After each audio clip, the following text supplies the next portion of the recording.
जिससे आपका confidence build होता है और आपको ये भी पता लगता है कि हाँ, इससे बाहर मेरा सिलेबस नहीं है, जिससे आपको एक फीलिंग ऑफ कंप्लीटनेस आती है। ठीक है, तो अब मैं क्या करने वाला हूँ इक्वेशंस के अंदर, मैं को प्रॉपर्टी तो ये 4-5 चैप्टर के उसके ऊपर रफ फॉर्म में लिखने हैं, पॉइंट्स लिखोगे तो करोगे जैसे मैं आपको समझा हम कर।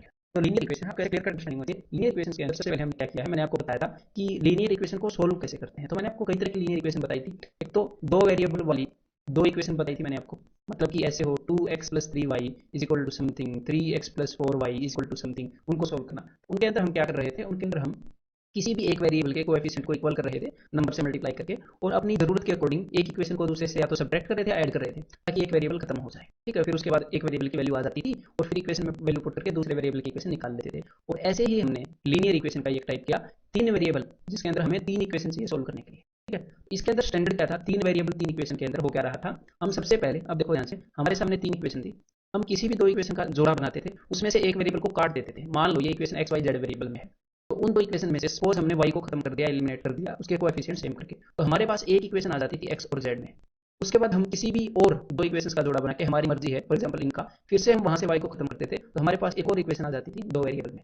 तो फिर ये जो क्वेश्चन का टाइप हो जाता था, ये इस तरह का हो जाता था कि दो वेरिएबल में दो इक्वेशन है, फिर इसको हम इसी इक्वेशन की तरह सोल्व करते थे, और उसके बाद एक वेरिएबल की वैल्यू आते ही हम इसी वैल्यू को यहीं पर किसी एक इक्वेशन में रखेंगे, दूसरे वेरिएबल की भी वैल्यू आ जाएगी, और जब दो वेरिएबल की वैल्यू आ जाएगी तो यहाँ पर किसी भी एक इक्वेशन में रख देंगे तो तीसरे वेरिएबल की वैल्यू भी आ जाएगी। ठीक है, तो मतलब सिंपल हो क्या रहा है, थ्री वेरिएबल थ्री इक्वेशन वाले सिस्टम को हमने टू वेरिएबल टू इक्वेशन में कन्वर्ट किया, देखो यहाँ पर, और उसके बाद एक वेरिएबल एक इक्वेशन में, जब हमें एक वेरिएबल की वैल्यू आ ही गई।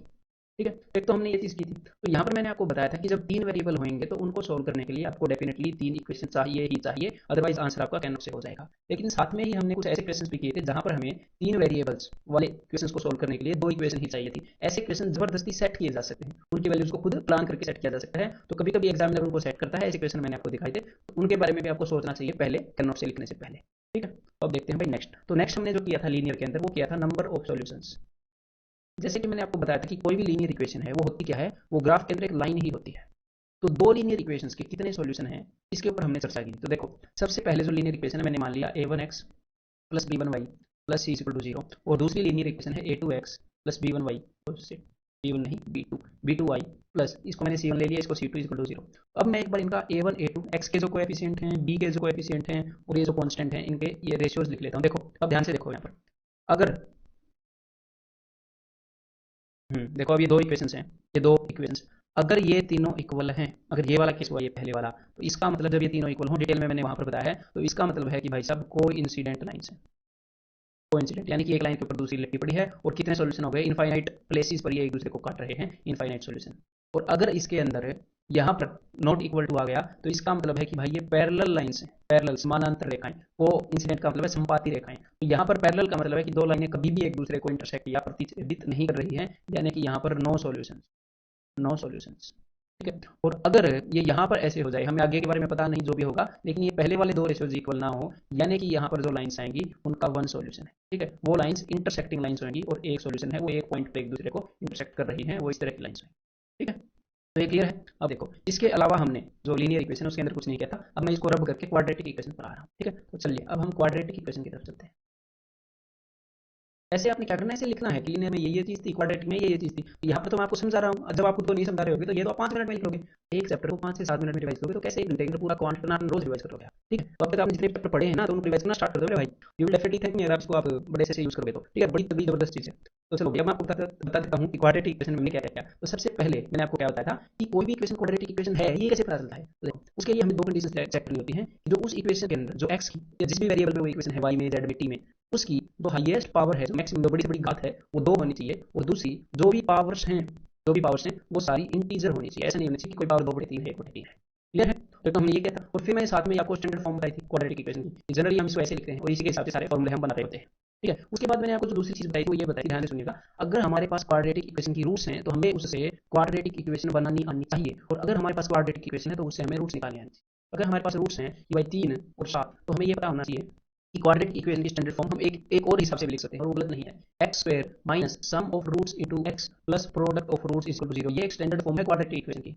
ठीक है। और ऐसा मत सोचना कि यहाँ पर ये मैंने वन बना रखा है। देखो भाई, अगर आप मान लो दो इक्वेशन ऐसे हैं, 1/3 एंड 5/3 ऐसे हैं, ठीक है, तो इनका सम ऑफ रूट क्या है? सम ऑफ रूट्स इनका 6/3 यानी कि 2, और प्रोडक्ट ऑफ रूट्स क्या है? प्रोडक्ट ऑफ रूट्स है 5/9। तो आप इसको ऐसे डेफिनेटली लिख सकते हो x square minus 2x plus 5/9। ये एक स्टैंडर्ड फॉर्म है, इसमें कोई भी कमी नहीं है। लेकिन एग्जामिनर जब इस 9 को यहाँ पर पहुंचा देता है ना मल्टीप्लाई करके, तब जाके यहाँ पर कोई चीज आती है। अदरवाइज क्वाड्रेटिक इक्वेशन में इस फॉर्म में यहाँ पर कुछ होता ही नहीं है। यही स्टैंडर्ड फॉर्म होती है, और इसी के कारण लोगों ने फिर ये वाली स्टैंडर्ड फॉर्म बना दी है। नहीं तो ये बहुत ही प्योर स्टैंडर्ड फॉर्म थी, इसको इसी में रहने देते तो स्टूडेंट्स को कम डाउट है, छोड़ो।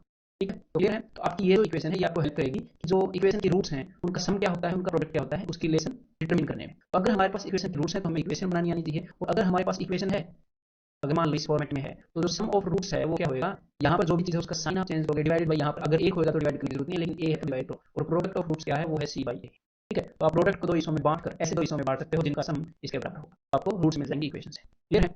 देन मैंने आपको एक और चीज बताई थी कि जब ये सम एंड प्रोडक्ट वाले जो क्वेश्चन है ना, ये बहुत ज्यादा आते हैं आपके एग्जाम इक्वेशन वाले के अंदर। ठीक है, तो जब ये सम एंड प्रोडक्ट ऑफ रूट वाले कंसेप्ट को एग्जामिनर यूज करता है तो वो दो एल्जेब्रिक आइडेंटिटीज भी यूज करता है बहुत ही ज्यादा। तो उनके ऊपर स्पेशल अटेंशन देने की जरूरत है, आपके दिमाग में होनी चाहिए कि ये वाली यूज करता है, और कौन से वाली यूज करता है वो भी आपको बताई थी। वो क्या थी? एक तो ये वाली थी, ठीक है, और क्यों यूज करता है ये भी बताया, क्योंकि जब भी वो आपको दो क्वाड्रेटिक इक्वेशन देगा तो आप मान लो उसके रूट्स ए और बी है, तो आपके पास ये चीज हो जाती है, ये भी सम ऑफ रूट्स दिख सकता है, इसीलिए यूज करता है बेचारा एक्सेल। ठीक है, ए क्यू प्लस बी क्यूब इसको भी यूज इसलिए करता है क्योंकि देखो इसको हम ऐसे लिख सकते हैं, तो क्योंकि उसने आपको ए प्लस बी बता दिया, ए इंटू बी बता दिया, ए प्लस बी बता दिया, तो वो ऐसा पूछ सकता है, कोई दिक्कत नहीं है। ठीक है, और इसके अलावा नेक्स्ट जो हमने पॉइंट किया था वो ये क्या था, मैंने आपको ये बताया था कि और भी क्वाड्रेटिक इक्वेशन है जो इस फॉर्म में है, ये जो स्टैंडर्ड फॉर्म है इसी के हिसाब से सारे फॉर्मूले बना रहे हैं ना, तो वो अपनी मिनिमम या फिर अपनी मैक्सिमम वैल्यू एक्स की किस वैल्यू पर टेंड करेगी, मतलब एक्स की क्या वैल्यू रखूं कि उसकी मिनिमम या मैक्सिमम वैल्यू हो। मिनिमम हो गया मैक्सिमम ये किस चीज पर डिपेंड करता है। देखो जब इक्वेशन में ऐसा होगा एक्स स्क्वायर प्लस, मैं स्टैंडर्ड फॉर्म ले लेता हूँ, A X square plus B X plus C equal to 0, जब ये जो एक्स स्क्वायर का कोएफिशिएंट है ये पॉजिटिव हुआ तो हमारा ग्राफ ऐसे बनता है।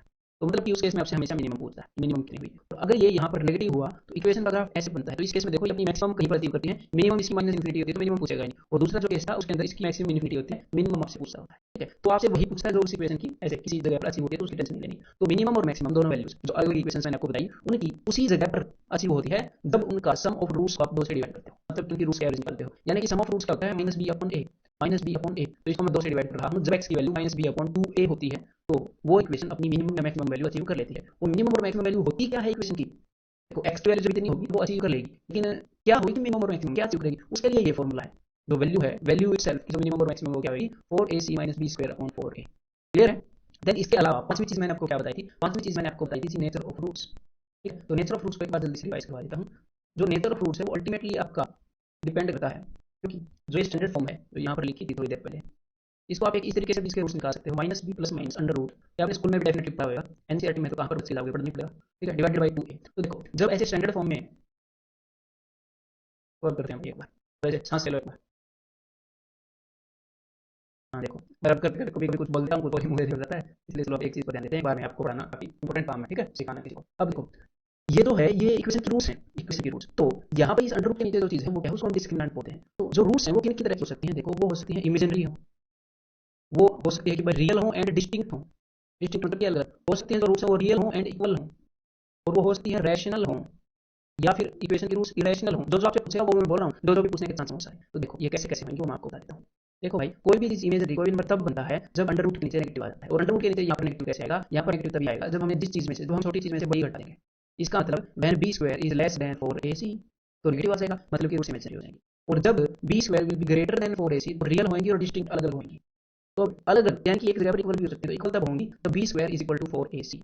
अब रैशनल और इरेशनल कैसे हो सकती है? कोई भी चीज इरेशनल तब होती है जब अंडर रूट के नीचे कोई ऐसी चीज आ जाए जिसका अंडर रूट निकले ही ना। ठीक है, इसका अंडर रूट निकले ही ना, चाहे वो इवन हो, ऑड हो, प्राइम हो, तो फर्क नहीं पड़ता।